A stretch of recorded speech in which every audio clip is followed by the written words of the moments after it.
Hello, RP people, and welcome back to Role Playing as Smart People, the podcast where we pretend to know what we're talking about when it comes to all things tabletop.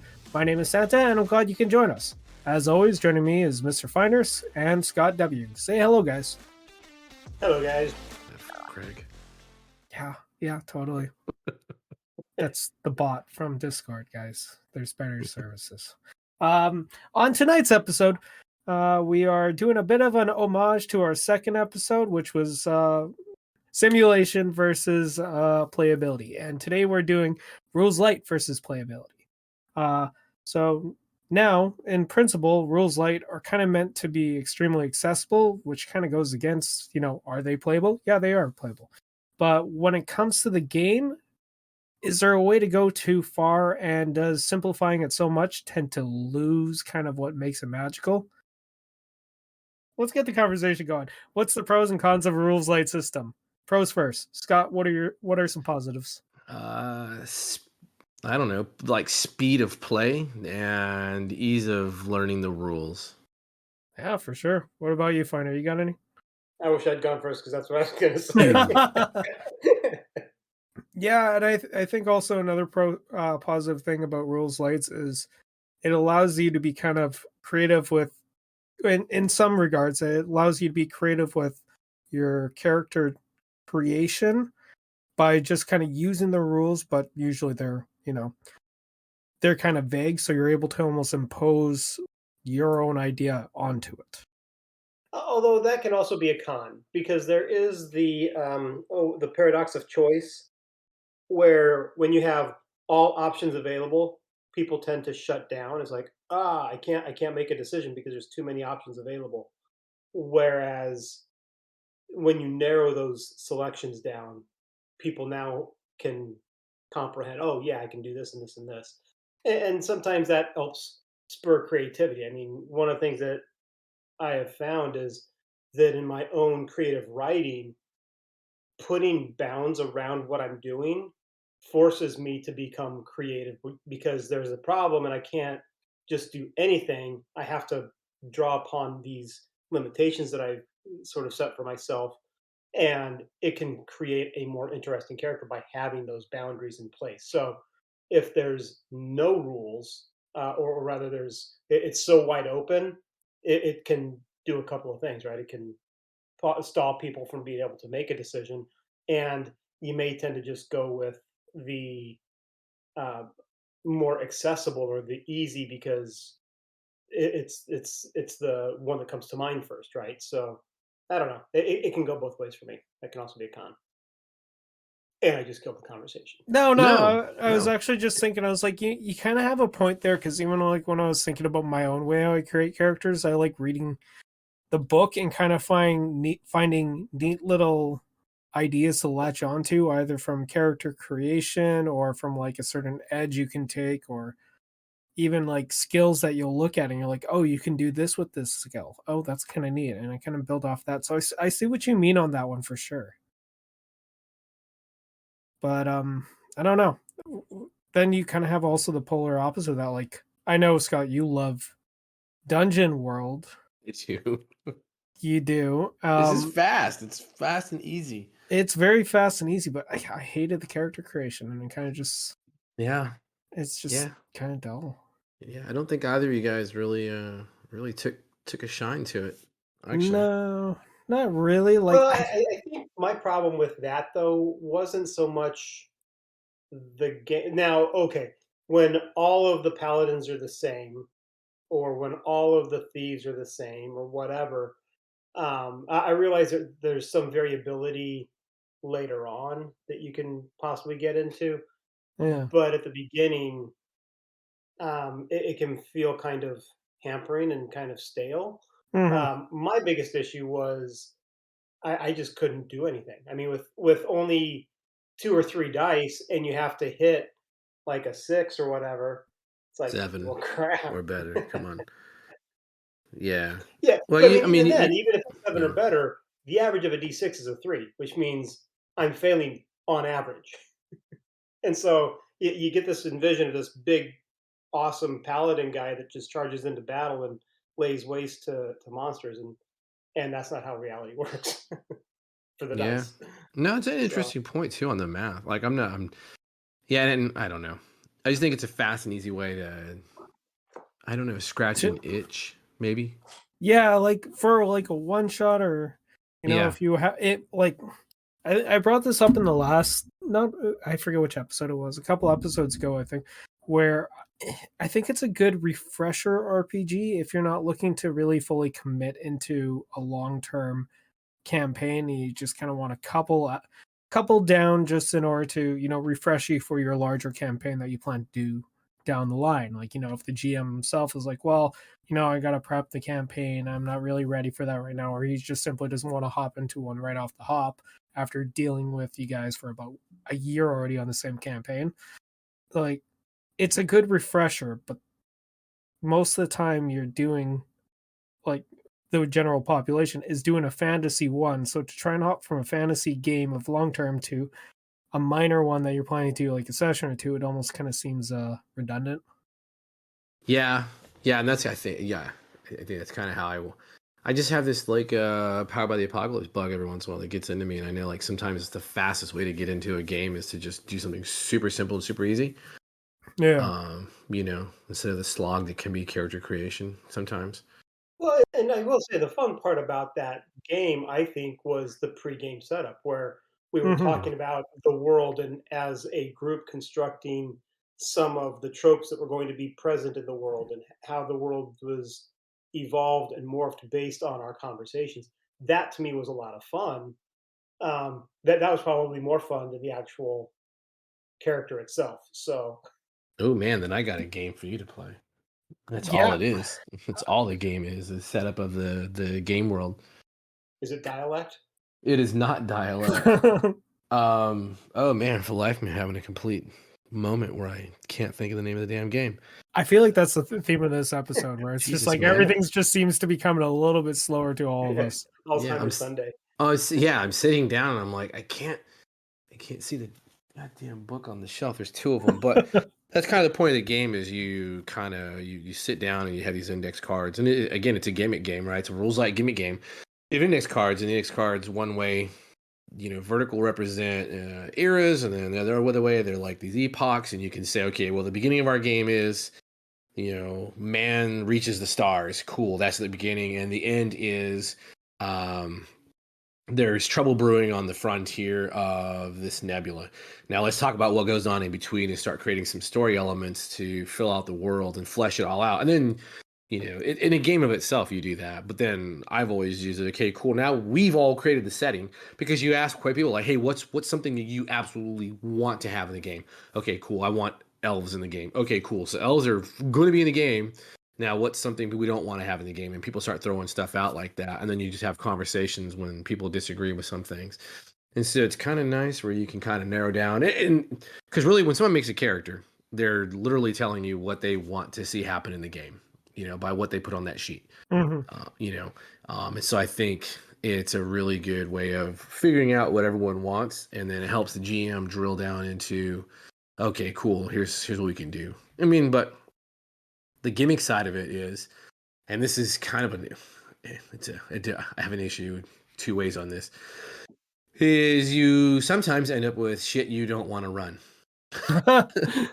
I mean, it's just straight up. Because it's mostly all player generated. Yeah. Well, it's just crazy shit too, like people want weird stuff. And I'm like, okay, cool, but when we first started out, we're talking about having, Star Wars, in quotes. And now we've got, like these weird furry fighter pilots, and you went off kilter, and it's like, I really don't want to run this. So just out of curiosity, what would be your definition of a gimmick system? Because we've kind of talked about it, but I don't think a lot of people don't really fully know what a gimmick system would be. Mork Borg. What makes it a gimmick system? It's character creation process. It's like 5.5 pages long. Its only real attraction is the art, which everyone fawns over. It creates a cool coffee table book. And I'm not alone in this, right? There's a lot of people online who are willing to concede, like, cool, it's good for a one shot.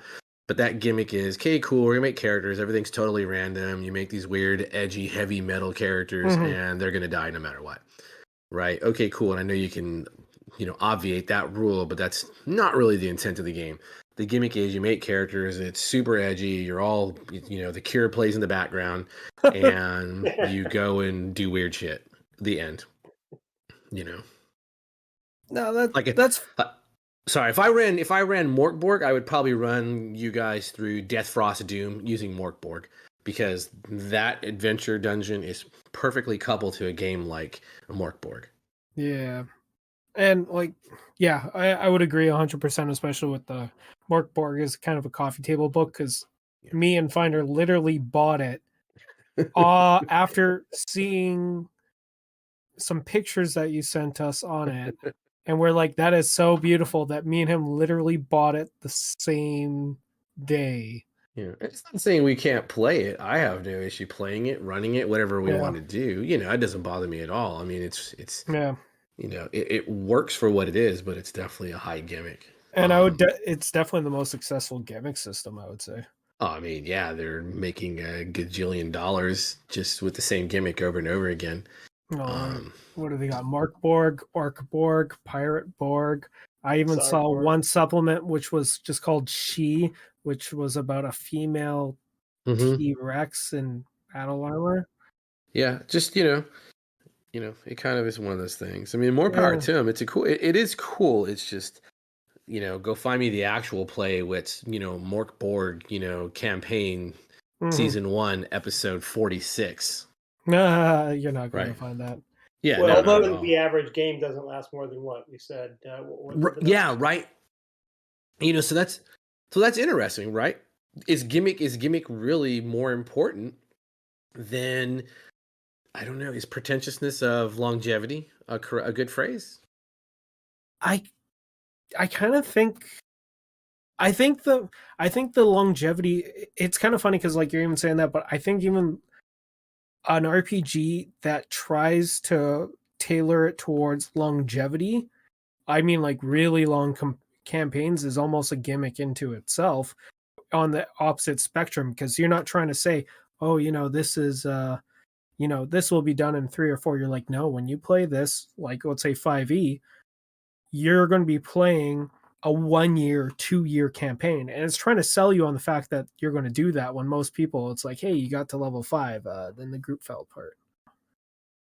And this is off topic, but I wonder if those stats are based on people that don't have a consistent group. Because I've my entire life I've had nothing but long-term campaigns that have lasted more than the average. Yeah. Simply because I always played with my friends. And I will say there's like 2, maybe 3 times I can think of 3 different groups that I got in online through Roll20. One of them was with Scott. The first time it was a one-shot sort of thing. When we did the Iberon, that was that. And even though we as a group haven't played a lot of huge long campaigns, this group has stayed together. The one that I do on Saturday has been going on, and we've gone through multiple campaigns that have lasted longer than the average. My kids and my friends, those ones last huge long times. So I do wonder if those stats are based on asking people that don't have ready access to a consistent group. So anyway, off topic, I suppose. No, it's not off topic. It's not bad. Because a lot of gaming became randos, right? Yeah. Hey folks, I just want to let you know that we were having some audio issues this entire one, and this whole 30-40 second pause was actually deleted completely. But essentially we're talking about how people like long-term campaigns, but more the ideals of it, so people want to build and create those large things, but they don't always work out. Sorry again, hopefully this explains a bit, but I'll get back on with the audio right now. Because there are people who have whole ass like spreadsheet character arcs, mechanics wise, and they want to get to that, so they're going to be willing to keep playing by any means necessary from some of the stuff that that people talk about. So yeah, you're not wrong. Here's one. This is for the table because it's one we all love and hold dear. Like Savage Worlds is a gimmick system. I don't. Now, are you saying that because of the cards? Cards, bennies. I don't know if I would. Although I guess technically Bennies were around before Savage Worlds, right? Wasn't that a Fate holdover? Doesn't Fate have a similar mechanic? Fate has Fate chips, Yeah. but Savage Worlds predates Fate. Oh, does it? I thought Fate Mm-mm. predated Savage Worlds. Mm-mm. No, See, and then I look think. at Deadlands, complete gimmick. But that was I completely think we awesome. might be Yeah, getting yeah. a little bit awful because, like, with that kind of thought process, anything could be a gimmick. Like the way I kind of see gimmick is where it heavily focuses on one major concept, whether if that's a mechanic or a specific like token type thing, and it really tries to sell that as your major one. Like Morkborg like sells it. Benny's. Yeah, but that's like a core part of the game. Like I I don't mean, know. look, yeah. I mean, so I don't don't get know. me wrong. I It's love Savage Worlds. I write for Savage Worlds yeah. professionally. I love the system, but But like, would you say that's the only part of it that makes it unique? And it's not. that and It the has a lot cards. of different systems in it that function well together. If you look at Mhm. Morkborg, it's literally its gimmick is the fact that So for me, the gimmick on Morkborg is it's all around quick death. I mean, there's a mechanic in the game that says you roll every single day to see if the world ends. Right? Yeah. yeah, Yeah. So that entire game is designed around this is not going to be a campaign. This is going to be a meat grinder. It's yeah, almost to me, it's almost like a Trailer Park Shark Attack role playing game. Oh man, what a great adventure or one shot. That was a great one shot. But Yes. again, the gimmick there is you come to the table with 20 characters because you're going to churn through them. Yeah, yeah, sure. And so yeah, that's kind of the part of the conversation, right? We were talking about gimmick versus playability, or some rules light versus playability. yeah, Now, having said that Savage Worlds is a gimmick, Dungeon Crawl Classics is a gimmick system, right? With the funnel and the way spells work, and you're able to eat away at your character's health and yeah, your actual stats, but they're playable. Like, I yeah, could sit and play Savage Worlds for a long time, and I can play DCC. I could do a whole, well, if you survive long enough in DCC, so that's where I think the gimmick isn't. Maybe there's a finer line we need to draw between like one trick ponies yeah. I and think I some, think that's the best way to put it for gimmick. Is it more of a one trick pony? Could you see yourself playing this more than a couple sessions? And yeah. I mean, like, because like with Morkborg, I would probably be happy playing it, you know, 2 or 3 times, pointing it to the side, maybe 6 months to a year later, saying, "Hey, you guys want to run another quick little run?" And you do it, and then afterwards, you kind of just put it back on the shelf for a while. Yeah, like a palate As a cleanser coffee. almost. Yeah, Yeah. the palate cleanser thing, man. Now, with that being said, though, also, I mean, bringing it back to rules light as well, it seems like a Mhm. lot of the gimmick systems are rules light as well. You look at Morkborg, and that book is like really tiny, right? Yeah. Yeah. Dialect. I Yeah. consider dialect and Ten Candles gimmick systems. Oh, Mhm. sure. Yeah. Oh yeah, Um, you know how and they're gonna end every time with 10 candles. yeah, Ten Candles. You know it's a one shot every time you play it. Yeah. Dialect. I haven't dug into the rules for that yet, but it just from what I've seen of it, to me that's a gimmick system. Hmm. Sure. Um, Yeah. the one with the Jenga tower, Gimmick. Yeah. Dread. Gimmick. Yeah. Dread. Thank you. I Yeah. always want to. I always want to call it something else that I know it's Yeah. not. Like, I know. I don't know what's wrong with you. Unbound, I would consider that one a gimmick. That's the cards one. Yeah. I Right. think Uses there's them exclusively. a little bit more playability because it literally has different ways of setting it up, but at the same time, would you really want to do 3 campaigns of that mechanic in a row? I don't know. Yeah, Yeah. I mean, I don't know. I would consider that one a gimmick one because I would want to play that, but I don't think that would be my main system. Sure. Call of Cthulhu is a gimmick system. The sanity Uh, system. The game hall revolves around the sanity system and sanity loss. yeah, And you almost hope that you do lose sanity because you want to see what happens next. And it's not really. They have campaigns, but even the conceit is you're going to lose the characters, you're going to lose them fast, and then you have to be like, hey, we met this other archaeologist who happens to also be an Egyptologist, and they're going to join us now because ours, killed themselves. yeah. so I'm gonna throw a system out, and I want to know your guys' thoughts on whether or not it's a rules light and or gimmick because I can see arguments for both ways on all of it. But Traveler. What about Oh, Traveler? Is I think Traveler rules and is it gimmick? I think Old School Traveler was a gimmick system. I know it got played a lot, but I think the legend of dying during character creation helped it. Yeah, I I think can see that. I Now, don't. Yeah. that being said, and going back to specifically the old school one, would you Yeah. consider that rules light? Oh, I think Travelers. Yeah, I would still say it's rules light. It's a very character creation can be a bit pain in the ass ish. Because Yeah, it's not well Which is written like awesome. most. Yeah, I mean, yeah, it's awesome. Like most older games, it's just not well written. It's written like a technical manual, and some of the shit doesn't make sense, and the references are in multiple places. But yeah, I mean, other than that, yeah, you just roll a couple of dice and you look at a number, and you're good to go. Not good. I think Yeah, personally, go I ahead. wouldn't consider it a gimmick system. Rules light or not, I'm not too sure on that one. But as a gimmick system, I wouldn't, and the reason why is I think there's many different ways you can play it where you wouldn't get bored transitioning from another, like from one campaign to the other, and I don't think you would expect the same thing to happen. Yeah, so it's not a one trick pony. No, it's not, and that's But it why. has a gimmick attached to it, or at least it used to. Yeah, and I think everything in some terms has a gimmick attached to it. It just depends on how much it relies on the gimmick to really make it shine. That's the thing is I don't think original D&D has a gimmick attached to it other than I it would was agree. yeah, it was the first. It's Well, straightforward. the gimmick was that it used All the dice, hero and dice. it's there. Yeah. The gimmick on the original D&D isn't the fact, like, isn't any of the stuff besides that it's a war game with a role playing component, which Yeah. is not like because it's one of its kind, and it literally came from Chainmail. wargaming. Yeah. Yeah. So for Is it its gimmick was this is a game that you play all on the same side, and you also role play. That's That's interesting. It the was the gimmick of chainmail. yeah. It literally is. Now that everyone stopped listening, we can really talk shit about games now.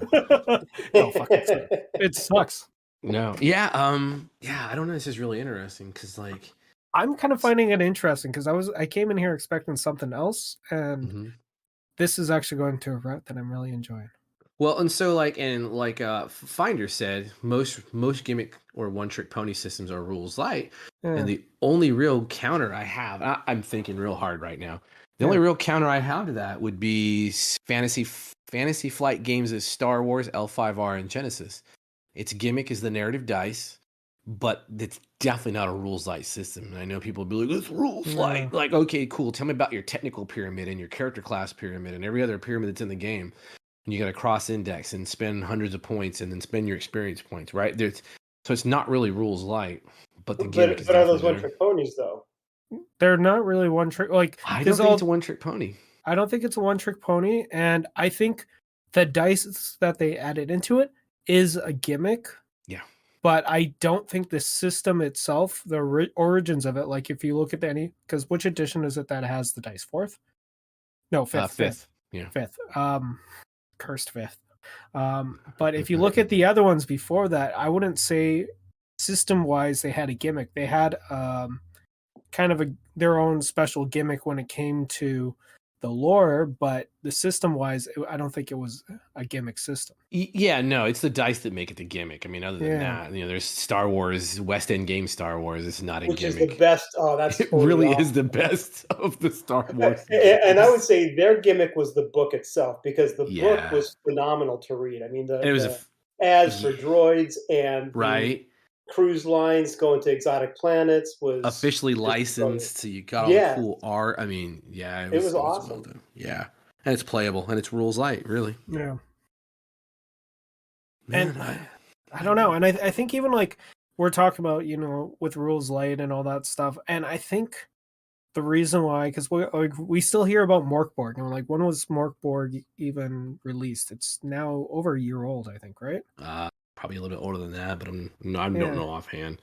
Yeah. I can Google it, but you we look do at. keep- Oh yeah, Right. my keyboard. You'll hear me clicky clacking after I'm done talking. I think the reason why Morkborg, even though it's kind of a more of a gimmick system, has its longevity is because it's allowed people to do what it wants with it and without having to worry about, extra fees or shit like that. They have an open license, and it's allowed it to flourish a lot further than I think it would have done otherwise. Well, the I think, OGL has an open license as well. I mean, so you yeah. can make D&D clones all day long. Oh But shoot, how good are the books though? Because that's where Morkborg it has its styles. The so book, some of yeah, the some of the art, I mean, some of the OSR stuff is really well done. yeah. You know, yeah, I don't know. And then what's the oh shit, Forbidden Lands? They also have an open gaming license or a gaming license that you can use Yeah. Yeah, Free for League theirs. has Yeah. their stuff. And I will say that having played Coriolis this past weekend, or rather, I Hmm. say weekend, it was really Friday. Um, it's to me that's kind of a rules light system. Okay. There's there's not a whole lot to the system itself. You roll a pool of dice based on your skill plus the linked attribute. They've really narrowed down the list of skills, and the majority of the book, while the book is 300 plus pages, it's a lot of it is setting material. It's getting you into the mindset of what it means to be a Middle Eastern sci-fi adventure setting. Hmm. And so the rules themselves are fairly basic, um, almost to the point. And this is one of the things that I have against rules light systems. A lot of times is a lot of things can feel samey. So, for example, Hmm. Savage Worlds, you have persuasion and you have intimidation and you have taunt, three aspects of a similar sort of scenario, but used in very different ways. Whereas in Coriolis, you have manipulation, and that's it, and that covers all three of those skills. And so it becomes a little bit more difficult to, like I was looking at using your narrative chase deck from Runeforge, get it on RPG for your Savage Worlds games, or for just a cool idea. Because again, Coriolis doesn't come with a chase system, and so I was like, well, I can use Savage Worlds here. And looking at the way that Scott, you got those cards set up, where you've got like three or four different options. In Coriolis, I couldn't do three or four different options because one skill may cover all three of those skills, Sure. Yeah. and so it kind of put a little bit of this is less exciting now because I could do like in Savage Worlds you can do smarts and you can do a skill, and they're two different things. And while the skill may be linked to that attribute, there's still two different mechanics. Whereas in a dice pool system, you're never going to want to choose just the smarts aspect of it, because now you've cut out additional potential dice. And in a game where you need sixes to succeed, it's really hard unless you have a huge pool of dice to be able to try and get at least one six. Yeah. So Sure. I think that's one of the problems with rules light is it sometimes streamlines things too much, almost to like a Mondrian level where you look at it, it's like, wow, that's just a bunch of colors. There's Yeah. no picture there. Yeah, no, and even like I'm even thinking like to what you just said. One of the reasons why I wasn't a fan of Dungeon World, sorry to kind of wrap back this around, was the God, get off of it. We're not gonna same play reason again. why I didn't really care for the like 5e's character creation, and it's just the fact that once you get started, you can predict your next level, the level after that, the level after that, really what you're supposed to do. Because if you don't do that, you're literally just kind of making a character that won't really work, right? Especially since you can only take certain like feats. Okay, I can only take these amount of feats at this level. Okay, I only have two. Then I move over to the next, and it just it makes you feel really samey and predictable. Yeah. Yeah, That's kind of if you just go that way, right? yeah. That's part of the problem I have with some of the OSR stuff and fantasy is like I don't like playing fighters with long swords. I couldn't give a shit less about a long sword. I like the look of a shield and a spear. I think that's the coolest shit ever, and that's how I play warriors. But that's not an optimum build, and then that's stacks up Depends to on what the you're talking about. system. That's Depends on true, the yeah. system, though, because I mean, in Savage Worlds, a dude with a shield and a spear is extremely effective because the shield and the spear both like boost his parry, You and got the spear yeah, gives and him you reach. right, and then Mhm. if you have first strike, I mean, Oh yeah, yeah, you know. Yeah, I think Savage World might be one of the rare systems that actually that build really works really well with. It's not even power gaming. It's just like, oh, okay, cool. The game actually gets it. You know, Well, there's a and 6-foot I mean, boar the spear spear. versus your dumbass with an axe. Yeah. Let me show you what reach does. Yeah. Well, and the great thing is the spear in Savage Worlds does the same damage as a short sword, which is what I think most people.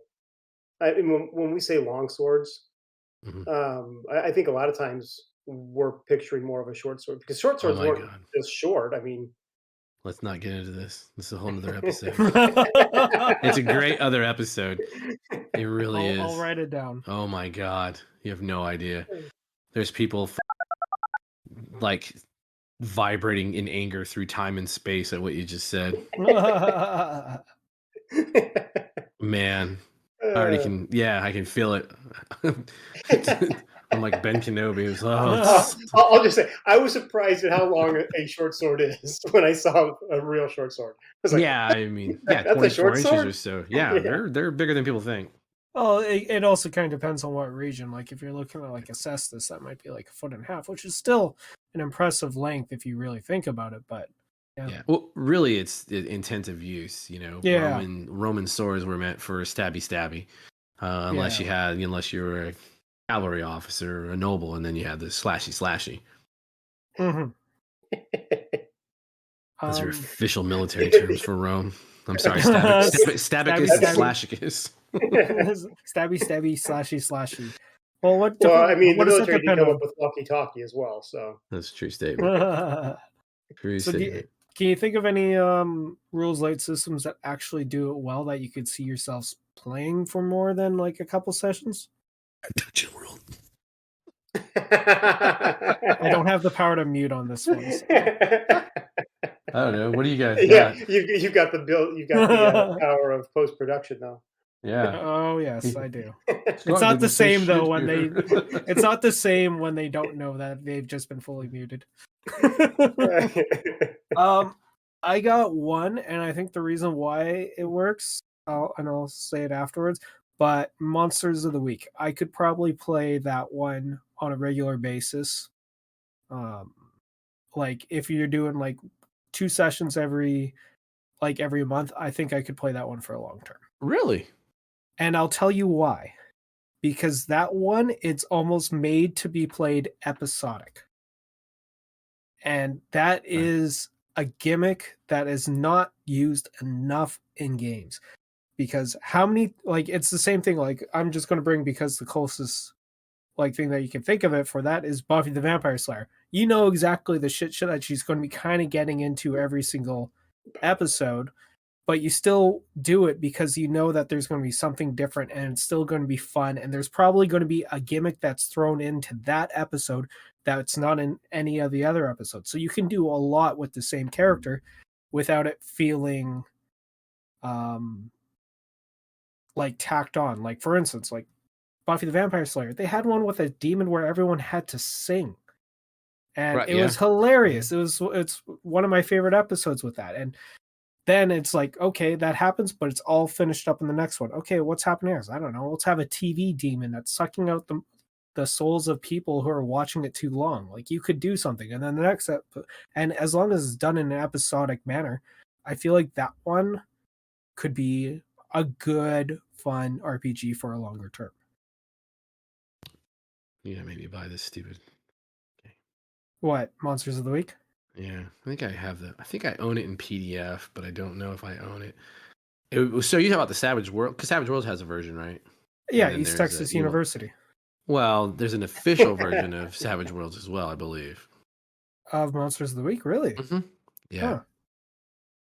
I might have to take a look. And it's funny because like with Monster of the Week, it was a friend of mine who actually had the book, and I remember reading it, but then I downloaded the playbooks online just to take a look, and I was like, oh, I can imagine doing a lot of things with a lot of different characters, and I think because it's has that unique edge to it, that I could play it for a long term. In fact, okay. Yeah. So sorry. Go ahead. Finish your thought. I was going to say, in fact, I actually saw the other day on Twitter. There's a podcast that they are already at like I think episode 48, and they do Monster of the Week, and that's the only system that they're playing. Oh, interesting. Yeah, and I think it's because they treat it as an episodic thing. They don't really. There's little changes in the characters, stuff like that, but overall, like they're not trying to reinvent the wheel. So I'm going to ask a question. Shoot. What is your favorite gimmick system? Ooh, my favorite gimmick system? Probably, and I'm going to exclude Savage Worlds just because no, and the reason why I'm excluding Savage Worlds is because although I could see how it's a gimmick, at the same time, it's one of those ones that like I think it's gone a little bit past gimmick, just like you wouldn't consider D&D a gimmick. And I agree with you. I in my head, Savage Worlds isn't a gimmick system. I see where Scott's coming from, Yeah, but and it's not a gimmick system in my head. and to be honest, I don't think I could consider most universal systems gimmicks unless they use, I don't know. Because even like I wouldn't consider. I was thinking like I really, for a gimmick system, I really like Fate, but I don't know if I would consider Fate a fully gimmick system because that one's replayability. If you have a very creative or a theatrical group, I think that one could be a one that lasts quite a long time too. That's I don't move Fate. I don't know. So it's not Monster of the Week. I'm a dumbass. It's the Monster Hunters Club. Sorry. Yeah. It's probably pretty similar. I'm like, getting the gimmick there is it's inspired by, or at least the vibe that I get is oh crap, what's the name of that show? Stranger Things. Oh, that's strange things or whatever it's called, right? Okay. 11. Okay, so that's a newer game then. Yeah. Yeah. It's only within the past couple of years.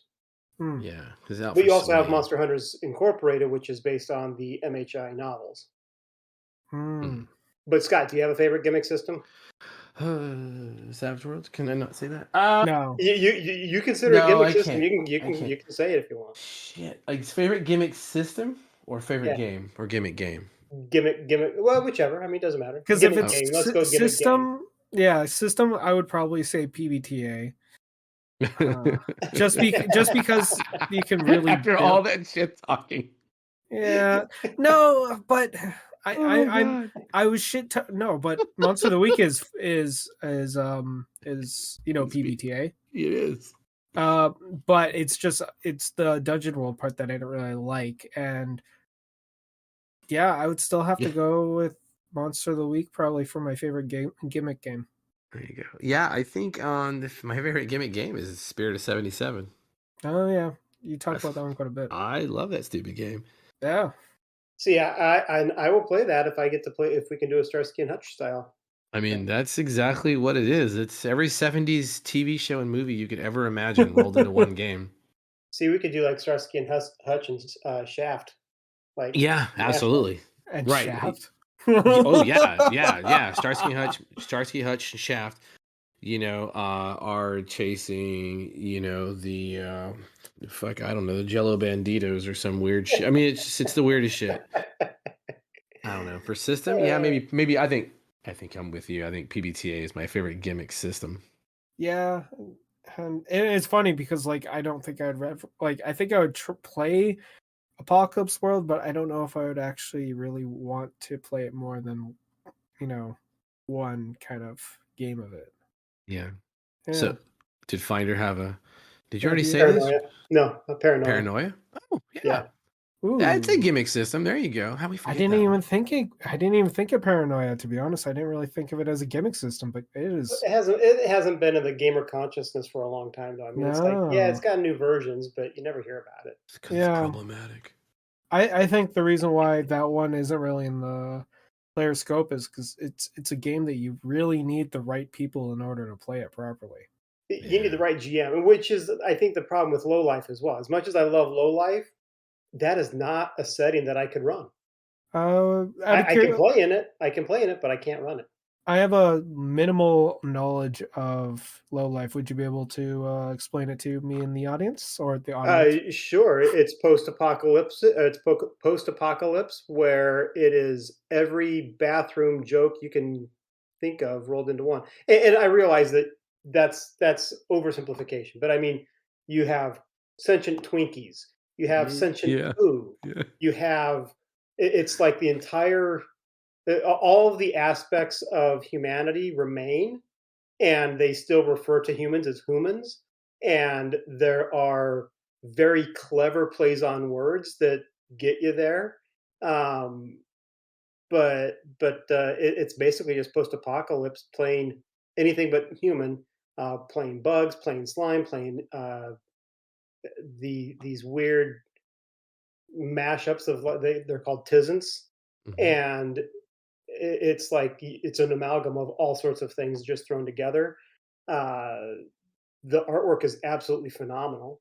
Um, but yeah, it's going to be a zany game, and it's going to need a GM who can really bring out the zany, which is not something I can do, unfortunately. Which is also the problem that I have. I can't really run a paranoia game either because my mind just doesn't function in that realm. I think in I order love to to play them. watch that, you have to love like the older Saturday morning cartoons in order to run that one, right? It would help. Yeah, like It would help, but even then, I mean, Saturday morning cartoons isn't enough. I mean, it's got to be like I read like the people that wrote Bubba Hotep. Yeah. I mean, they could run a paranoia game. They could run a low life game. I can't come up with the concept of Elvis fighting the mummy, right? I mean, that to me is not in my realm of. I can't pull that kind of a story together because I Oh, can't man. go that zany. I Um, think I That's my think weird shit specialty. yeah, and I was gonna say I think like I haven't ever I'm not a regular GM or anything like that, but I think I could potentially have a fun game of that. Yeah, I think you could do it. I mean, imagine, the little characters from Let's All Go to the Movies stabbing the shit out of each other with like straws, sharpened I'm straws and shit. I'm kind of imagining kind of a blend from like if I don't you guys might be too old for this, but like real monsters of Yeah, really I know what you're talking I about. can mixing that in with like Happy Tree Friends with Oh my almost like gosh. yeah, Yeah. that mixed with Happy Tree Friends in a world that has almost that cheerfulness that was it Adventure Time has, but with that really disturbing backstory that once you start looking into it, you find. Yeah. Yeah, and I feel like if you mixed in kind of certain elements of each one of those, you would have a lot of fun. Mix in Ren and Stimpy for the bathroom jokes. Yeah. I'm Yeah. not gonna lie, I hated Red and Stimpy. Yeah. No, but I mean, yeah, it's just, what's really funny is low life is one of those things, one of those settings I never really looked at twice. I've honestly looked at it once, I think, so I'm on the same boat as you. We'll Yeah. probably have to Google this afterwards and see But if it's I like can. super popular at cons. Really? Yeah, you see a Wow. lot of low life games on Savage Saturday nights at cons. Because I've never like besides talking with Viewfinder, I haven't really heard anyone else ever say anything about it. Yeah. It doesn't come up frequently, but Uh, Yeah. Super popular title though. It really is. huh. Well, you learn something new every day. See, there you go. Well, at least from this, that's what I could say I learned. I learned low life is popular. Ish. Yeah. with the right crowd. Yeah. Yeah. No, but I don't know. Like even like not low life. Rules light systems in general though, like I think they kind of they're almost like a flash pan kind of thing where it's like they're hot for a while and then they completely die out. Like even if you think like Morkborg might be an exception to this, but even like if you look at Mothership on the time that it was released, like being released and even the month afterwards, you saw a bunch of things pop up for Mothership where people saying like okay, well here's a system for this, here's that, but now it's like when was the last time you heard anything about Mothership besides me saying something? I haven't Yeah. seen anything on Kickstarter. Yeah, not in a hot minute. There's been a couple of No. modules and some stuff, but yeah, it's sort of the hype is dying down a little bit. Yeah. And I kind of hope that the hype builds up after release. Maybe it's just while they're kind of tooling around with things, but Could be, yeah. yeah.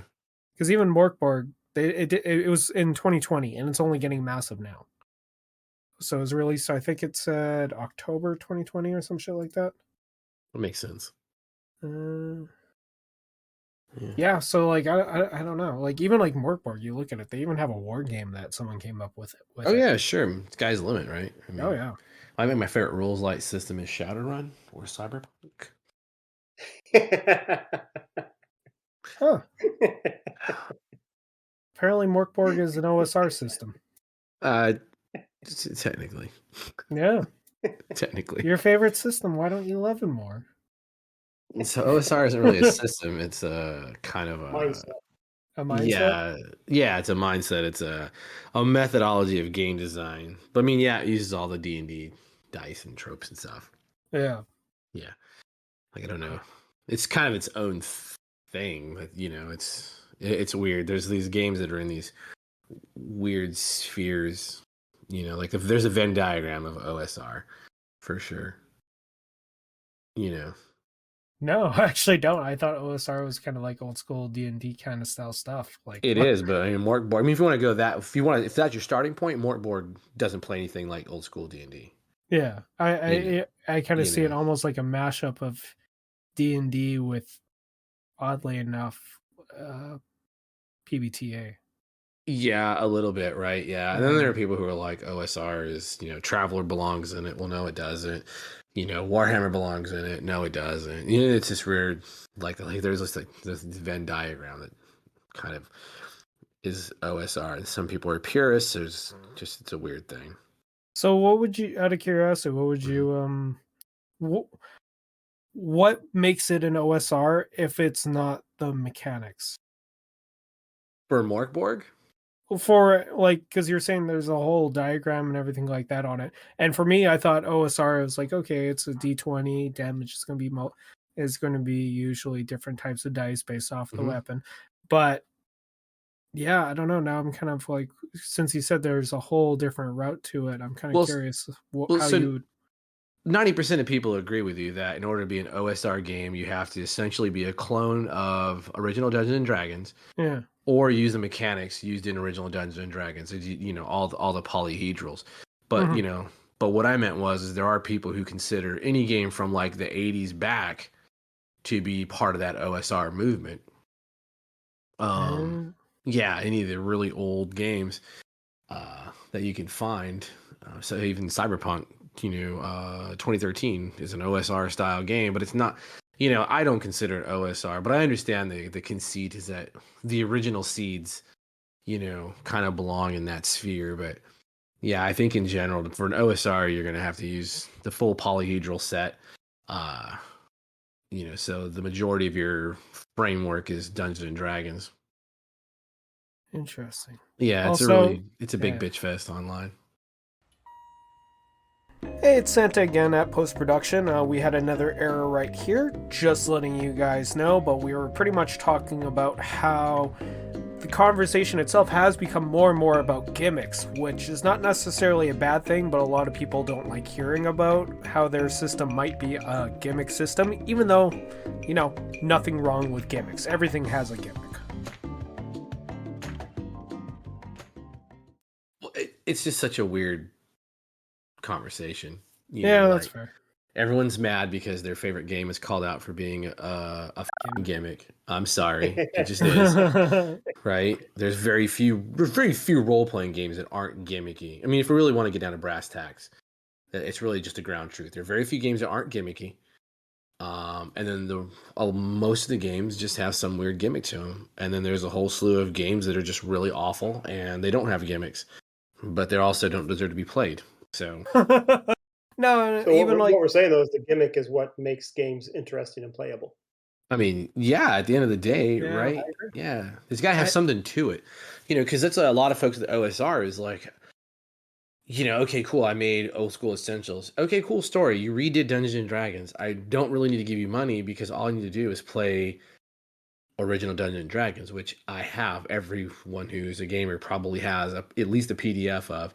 I have all the old books. It's like, so to me, that's just this banal mindset of, cool, we're going to redo the same game over and over and over and over again. Okay, cool. What do you bring to the table?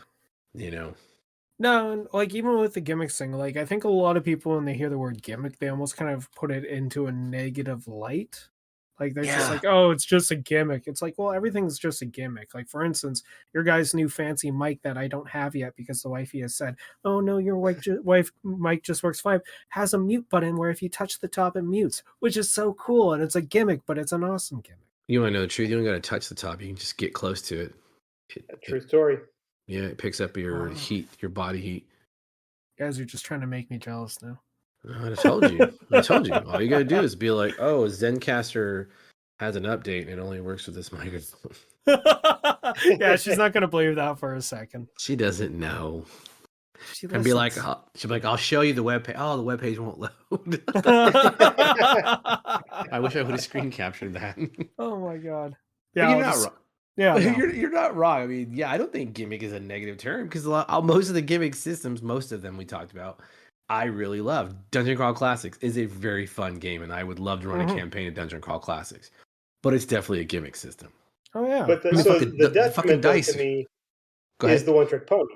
The gimmick with the one-trick pony. Yeah. Yeah. Which, I mean, granted, Morkborg is, and I love reading that. I don't think I could run it, but I would love to play in a game. But to your point, I don't think it would be something that could be maintained or sustained over the long haul. I don't think it'd be fun. No, I think you'd have to really you'd have to add it into the system itself, which I guess is why they have a ton of supplements coming out from all independent people. But Sure. it's one that has a good framework, Mhm.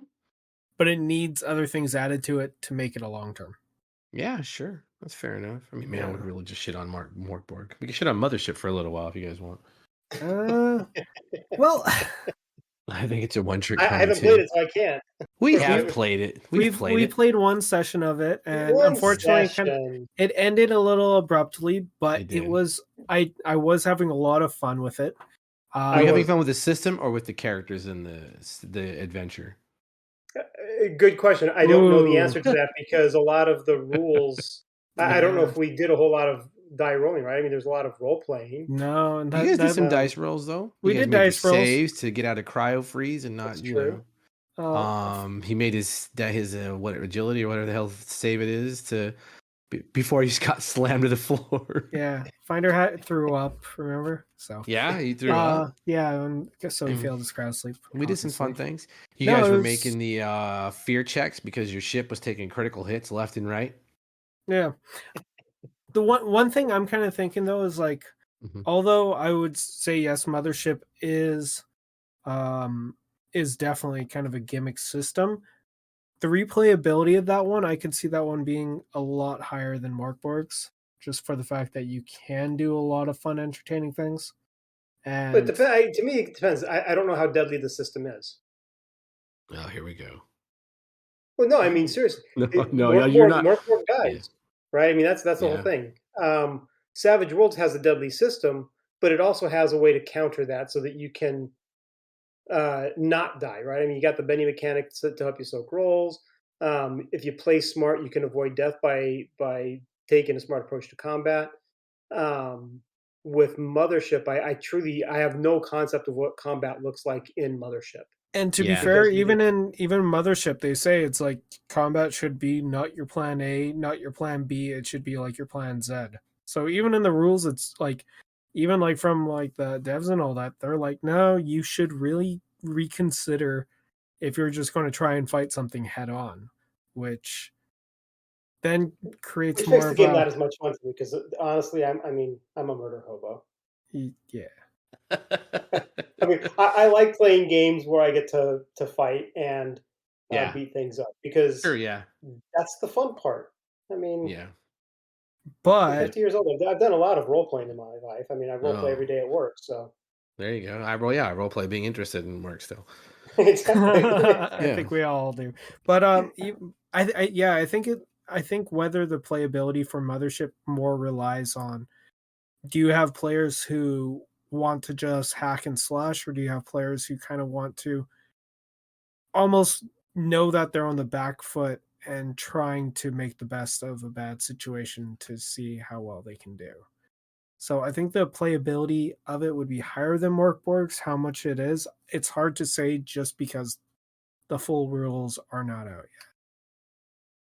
but I could I- see a pretty fun kind of like Firefly type style thing going on. I guess you could do that. Yeah, it wouldn't be bad. Yeah. I do. The guns are super deadly. That's the one realm, right? I mean, you guys didn't Yeah. experience that, but yeah, being shot at with like 40-10, 5d10 damage is crazy. Oh, no doubt, especially when you don't have that much health. I don't know. Mothership. I think I still go with, although it's a gimmick system, I think it has higher playability. Personally. So not a one-trick pony. Not a one trick pony, but I think sci-fi in general is harder to make it a one trick pony opposed to fantasy. That's cool. And I Yeah. can respect that. Yeah, and I don't know if maybe I'm wrong on that one or not, but I just feel like fantasy No, I don't it's think you are. yeah, because fantasy tends to like you look at any fantasy game and you usually see the same tropes done the same or very similar, you know what I mean? Well, sci-fi, you're just kind of like, well, it's a whole big galaxy out there. Who the fuck knows what you're going to run into? Maybe a planet that's actually the size of is really just one massive obese human, which exists in 40K lore. Of course it does. Yeah, yeah, it's actually pretty cool. Of course it does. Oh yeah, it's actually pretty cool lore, and it's all for Miracle. Jesus Christ. But yeah, I don't know. I think, yeah, maybe sci-fi is just harder to gimmick, like to unsuccessfully gimmick. But I don't know. Is there any? Would you say is there any settings that are harder to actually do a rules light system for? Yeah, Cyberpunk. I would agree with that. Yeah. That's a tough one, man. I mean, I started out with like the best intentions. I don't think Neon Blood is complicated by any means, but yeah, rules light. Well, and maybe we should have asked this question up front, but what do we consider rules light? I mean, is Yeah. D&D rules light? And I Oh, say no, no. but 5e? at the same time, any version of D&D, but even okay, maybe basic. Basic was probably rules light. Maybe expert was rules light. Once you got to AD&D, where you now have 3 rule books just to run the game, no longer rules light. But by the same token, the funny thing is, it doesn't have, in my opinion, some of the rules that and I consider Savage Worlds to be rules medium. I don't consider it rules light, but I don't consider it Mhm. rules heavy either. Yeah. It treads a nice middle ground there, but it's got task resolution options for chases, for quick combat, for quick encounters. So like when you need to defuse that bomb, there's a mechanic that you can use to go through that very quickly. Whereas in D&D, you have a bunch of rules, but they don't cover every scenario, and then you're left going, well, what do I do here? How do I run a chase in D&D? Um, You know which what? what? It's probably a good topic actually for a show. Like like stop forum begging. I don't know what a good semi prickish title is, but it's like figure it the out. But you're not wrong though, right? Because I mean, I get a lot of questions. It's just like, dude, if I didn't put something in the fucking game, just figure it the out. Yeah. Like, how would I use D&D for modern? Cool, it's in the DM's guide. You have guns and shit. And then it's like, okay, how do we, like you said, how we defuse bombs? Okay, cool. Let's take a look at the rules. Then what's going on in there? Yeah. Just kind of go on the fly. But I don't think a lot of people are comfortable with that, or at least they don't like that. Which I think that's where Savage Worlds really excels. I mean, it answers those questions for you, even though people complain constantly about how those questions are answered. Yeah. Oh my god, it's mind numbing. The question about the one I ran into recently was cover being useless overpowered in Savage Worlds because the person didn't understand the rules nor how shit functions in Savage Worlds, or that you can shoot through obstacles, i.e. cover. And then suppression fire was the most recent one where suppression fire is useless. I was like, I don't think that's true. Yeah. So for Finder's question then, what would you consider rules light? I think it is the best way to do it is if you should always bring the book to you with you in order to play, it's probably not a rules light system. It's the best way I can think of it. Like, can you play this game pretty successfully without having the rule book next to you? Shit, I don't think you can do that with Dungeon World. I don't know. You can. I think you could probably do it. I think maybe. I guess if you everything's memorize online. the moves. Well, even that they have. You can, when you download like all the playbooks, all the rules are literally, like, all the moves are literally on one page, and then your character is on another page. You have 2 pages. If you left the book at home, you would never be lost. That's a true statement. Like 5e, you forget, like the GM forgets the rule book at home. All of a sudden he's like, oh shit, I didn't write down the, even if you forget the monster manual, it's like, oh shit, I forgot to bring the monster manual. I don't remember the stats for this. Or, hey, what's the rule for this for this kind of cover? Well, I don't know. I'll have to look it up in a book. Or what's the fall damage? What's this? Like, there's a lot of questions that can come up, and that's when I think it's like, okay, you need to have the book with you. It's not a rules light system. Yeah, no, that might be fair. Yeah. I'm trying to, because I have to have Savage Worlds. I have to have that book with me. Yeah, especially the question is, do you have to have that book with you because you haven't played enough? Like, I mean, a lot of the questions that Santa was just throwing out, I could have answered. And I'm not even looking at my I can answer for D&D. I can't answer a lot of edge and hindrances. Like, I don't have those memorized. Like, I know dudes who have that shit memorized, and I'm like, I just don't. But even it's like, okay, what are the 3 actions that you can do with a shield in Savage Worlds? Well, you shield bash. If you're talking, are you talking things like shield bash? Oh, yeah. I'm just bringing it up as a reference. Like, there's different actions that you can do with a shield itself. Block would be one of them. Shield bash would be another. You can also just do a push. The block is not an action. That's something that the shield does inherently. Right. Yeah. It adds to your parry. You can shield bash, which is nothing more than a fighting attack using your shield, so it does shield damage. It does damage. Yep. But I mean, when I hear the term action, I'm thinking of, like, I can take a fighting. When I attack, that's an action. When I taunt somebody, that's an action. The shield is a tool in action, in situations of action. What I'm getting at is the fact is that I know you've played this a lot, but if someone was to do that, you might probably be like, oh, I don't fully know, like, I have an idea what it is, but I don't fully remember all the rules to it. Let me look it up. You know what I mean? Any game's going to have that problem, though, because you're going to have rules lawyers in every game. Oh my god, yeah, you will. And so I guess it's not a bad line in the sand that says, "Can you leave your book at home?" But I mean, Matt Mercer can leave his D&D books at home. Well, that's because they don't play D&D. But yeah, and they also but he knows the D&D rules, though. I mean, I saw him on. He does. I saw him playing Well Actually, and they asked some really obscure questions, and he's like correcting everything. He's like, "Oh no, this is." And they looked it up. I was like, "Oh yeah, you're right." Yeah, he's pretty sharp on the fly because he's DMing for 11 people who are all trying to fuck about, and so I've seen a couple of episodes where it gets a little heated when he had to explain why their favorites can't do what the fuck they want to do. Exactly.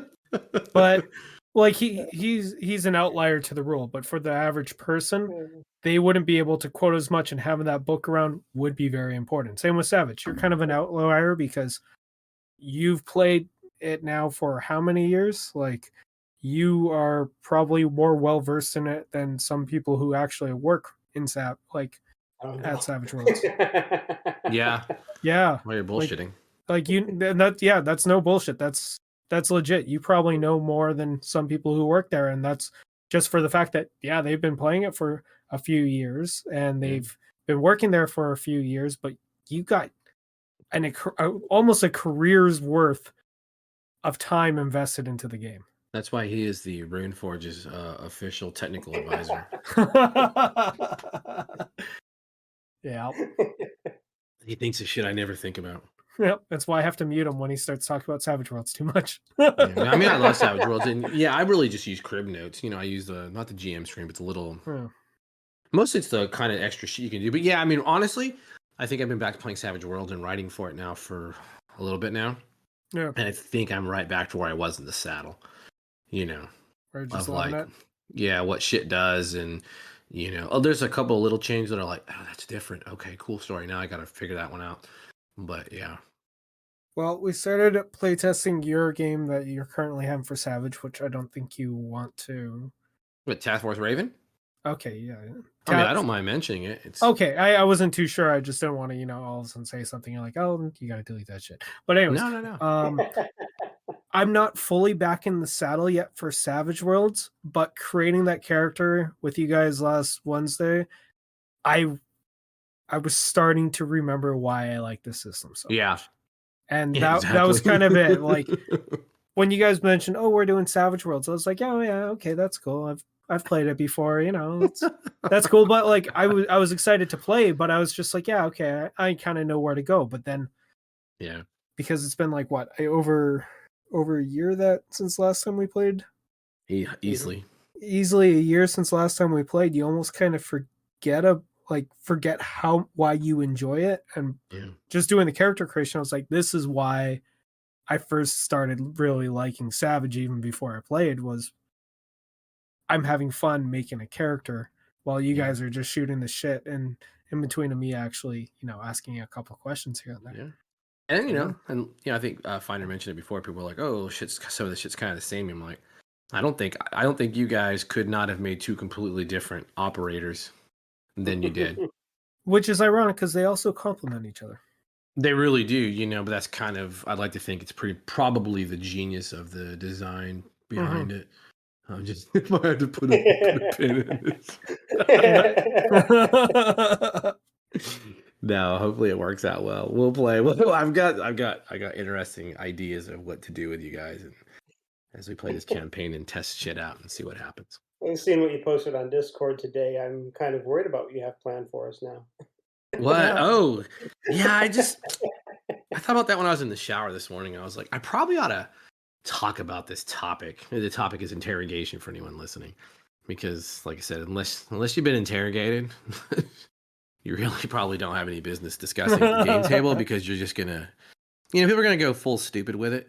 And so I'm like, here's how it kind of really works in the real world, and here's some examples of hard sell, soft sell, using the very same thing, but how you approach it is really how it functions out, and then not sitting there and getting gruesome and shit, because I think it's irresponsible for people. Because then it goes from interrogation to torture.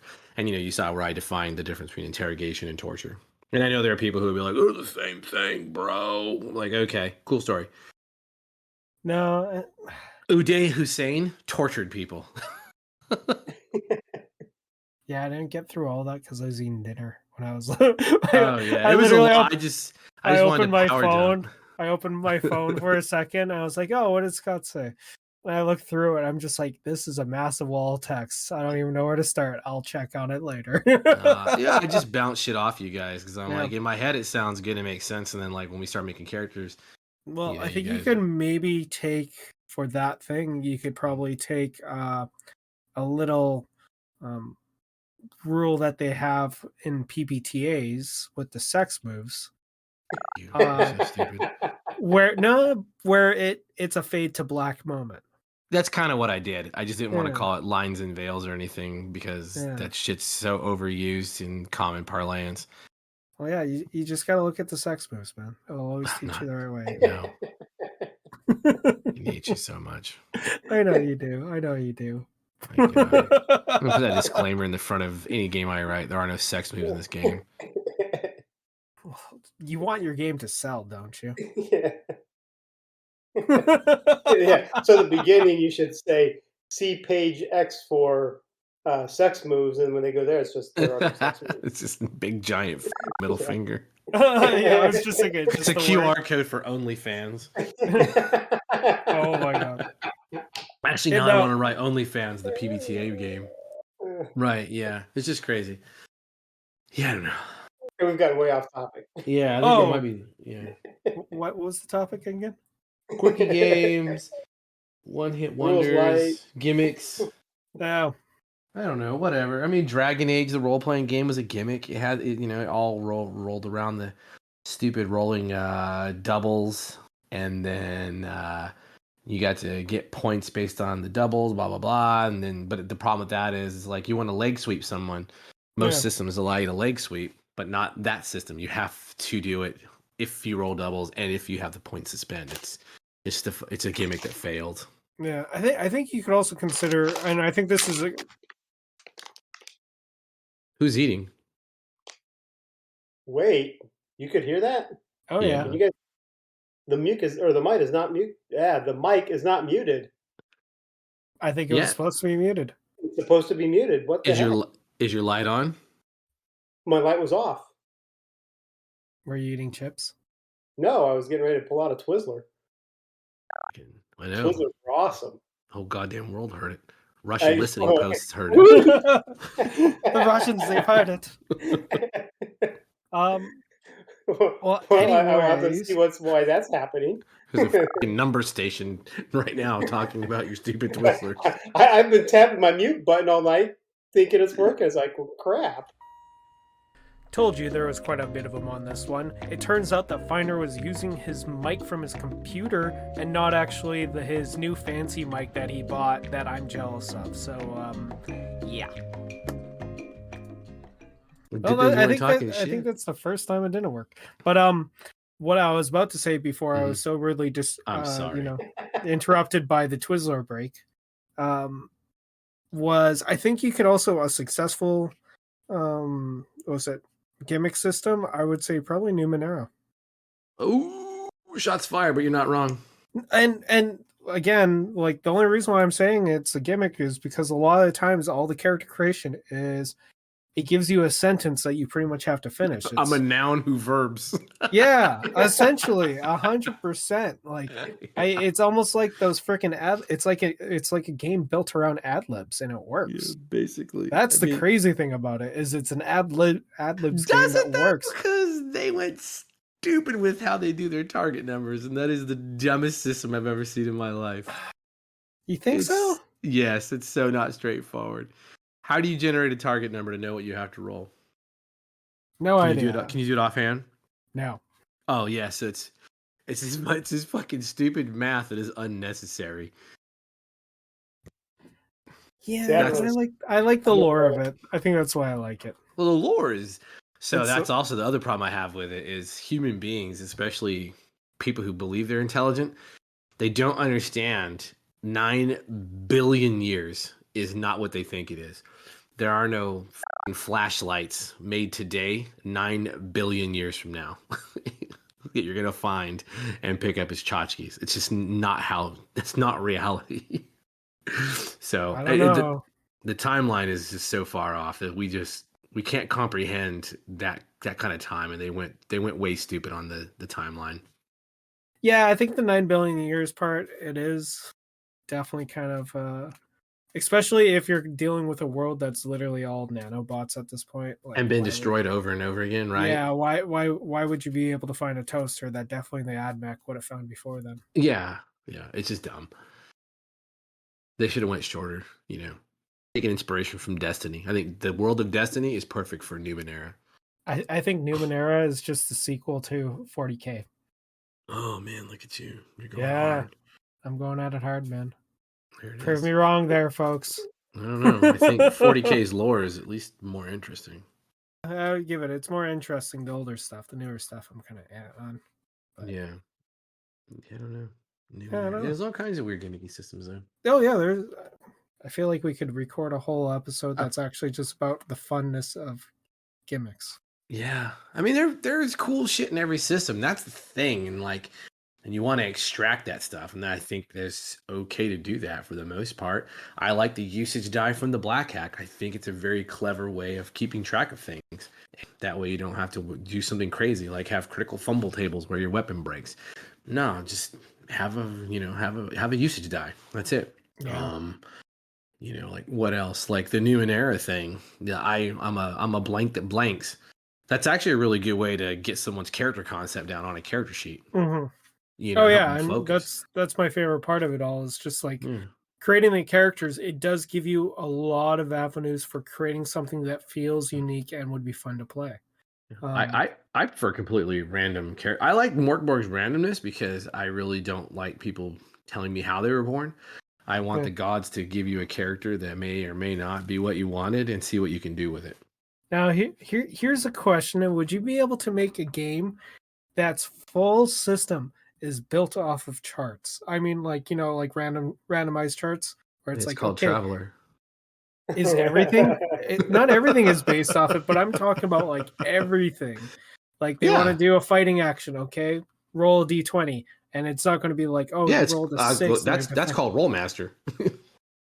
If you want to get down to brass tacks, everything in Rollmasters are a chart. You spend points. Yeah. For your skills and your attributes. Well, you roll for your attributes, and then you spend skill points based on your attributes. But you take five of the 10 there's 10 fucking attributes in the game. You take 5 certain ones, add them up, divide. That's how many development points you have. And then you buy your skills from there, and each skill is worth +5. You know, each rank, and you can only go so many ranks by your level. And in the original Rollmaster, you actually had to pre-buy your skills that you were developing for your next level. So when you achieve the level, you got that skill. So your point, and everything is by a chart. You roll to attack. So let's say you have a sword, you roll on the one-handed edge table, and across the top is the armor types. So let's say it's armor type, I don't know, like 9. Okay, leather armor. And then down the left-hand side is the number you roll. If you roll a 96 or better in Rollmaster, you roll again and add to it. If you roll like a 04, 03 or worse, you roll again and subtract from that. So you can go these big swoops. And then you cross-reference what you roll with the armor type, and that tells you, did you do any damage? If you did damage, did you do damage? Did you do a critical? And if you did damage and did a critical, you may have also done like bleeding, stun. You may have forced him to be stunned and parry, stunned, no parry. You could have knocked him down, and then you go to the critical chart, and the critical you do is divided up into alpha letters. It's also based on the size of the creature. So if you're fighting an orc, you may do A through E criticals. The higher you roll, the higher the letter. Or if you're fighting an ogre, then you're going to go over to the large creature critical table, and then you got to roll really big to do a lot of damage. So yes, that game has been invented. That was a lot. I'm not gonna lie. Halfway through, a lot of Rollmaster. Yeah. I kind of the same way. Partway through, like I was like, man, I could probably have a drink of water, not have to worry about choking. Yeah, man. Yes. So I had a sip of water, shuffled the deck of cards. Yeah, that was. Hey, man, that's a hell of an explanation. No, I know, and I was just like trying to follow along, but I was like, I missed one word there. Okay, what's this one about? Oh, I lost that. No, it just sounds it sounds very complicated and like a lot of steps. It is very complicated system.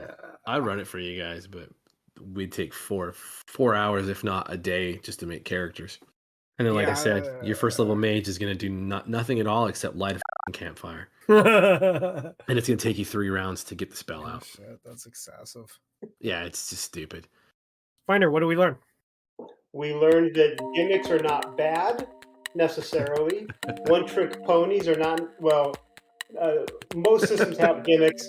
Some systems are gimmicky plus a one-trick pony, and that's probably a bad combination. It could be fun for a palate cleanser. All right. Well, RP people, that's all the time we have for today, and I hope you enjoyed us pretending to know what we're talking about. If you have a topic you'd like us to cover, let us know at rpsmartpeople@gmail.com. If you have some complaints, let us know at rpsmartpeople on Twitter. We also started up on a YouTube channel that currently just has our podcast with our logo, and we're planning to start making a little bit more content for it, maybe do some reviews, things like that. Maybe I'll show my pretty face. Actual plays. Want to do actual plays, but I plan to kind of start doing that in April when I have my vacation and have time on my hands. But until then, have a good week and see you next time.